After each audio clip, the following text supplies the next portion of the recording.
This is my bike for 2012. I have a fit aitken frame, kink badger bars, ODI long neck grips, a Odyssey race fork, and an Odyssey elementary stem.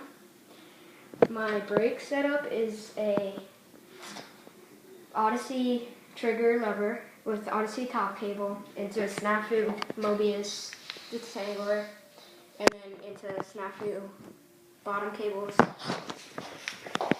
into a London mod and Odyssey Evo 2 brakes, calipers. I have profile GDH cranks with a titanium spindle. I have a shadow sprocket and Odyssey twisted PC pedals. Soon I'll get Snafu and Erxic pedals.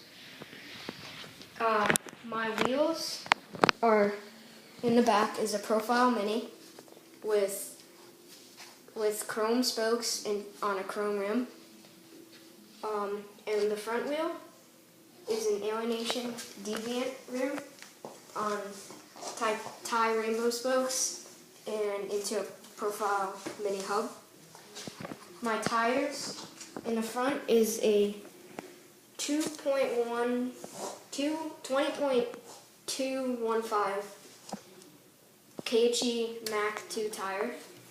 And in the back, I have a 2.1 Maxxis Grifter tire. My back rim is a Odyssey 7K, and my seat is a FPM heart seat with a federal seat post. That's my bike. It weighs about 19 pounds, and that's it. Oh, and here's a little hub sound for you.